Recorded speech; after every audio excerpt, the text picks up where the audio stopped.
in our cars, we often turn on the radio without even thinking about it. We use it as a source of music as well as news on our rides home and our rides to work. But we often don't think about how important an invention radio was for society. So where did radio come from, and where's radio going? When we go back to when the radio was thought of and created, there was some controversy on who actually invented it. In the late 1800s, a man named Nikola Tesla demonstrated his version of the wireless radio in St. Louis, Missouri. Some say Guglielmo Marconi, who is named the father of radio, was the first to invent it, being granted the first wireless radio patent in England 1896. Leading up to the 1910s, there wasn't much going on other than contacting ships that were out to sea until World War I began, in which radio became a huge benefit for those who used it. In the early 1920s, the first station for civilians was created called KDKA in Pittsburgh, Pennsylvania, while in England the British Broadcasting Company BBC started to rise.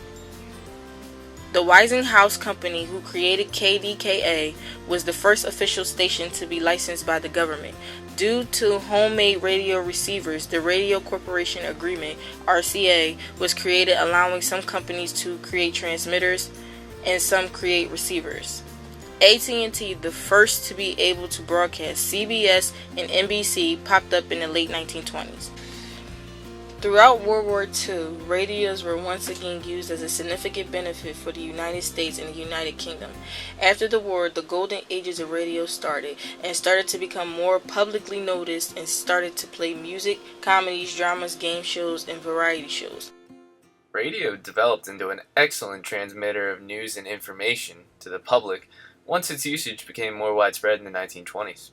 Radio's new widespread influence prompted the creation of news stations that could deliver information quickly and helped bring the events of places such as our capital to our homes. One notable use of this was from FDR and his fireside chats. These brought his voice into the American living room. It's a good example of how politicians could better reach out to society, linking us together in a more healthy growth for our government. Radio and music worked very well off of each other. Access to high-quality music on the airwaves helped make radio popular, and in turn gave musicians a way to reach a broader audience. The radio waves have since become a spotlight where numerous artists and styles of music fight for attention in the United States, spurring new trends and sounds. When asked about radio and how much they use and whether they think it's important, here's what people had to say. Radio. I use the radio in my car. And your car? Okay. How often do you use radio? Whenever I drive. Whenever you drive? Great way to pass the time. Yeah. Enjoy the commute. What are your thoughts on radio? Do you think it's important? I think it's an important way for people to communicate ideas and entertainment. Okay. So, where do you use radio? I usually use it in my car. I don't particularly use it like when I'm home. Okay.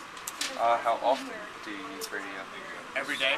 I have an hour commute from my house to school, so I use it between that. So do you think internet is replacing radio?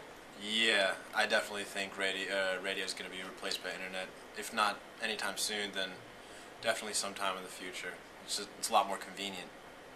As the internet developed, radio integrated into it. Like many other mediums like books, newspapers, magazines, radio is now accessible on computers and phones such as Spotify, Pandora, or even iHeartRadio.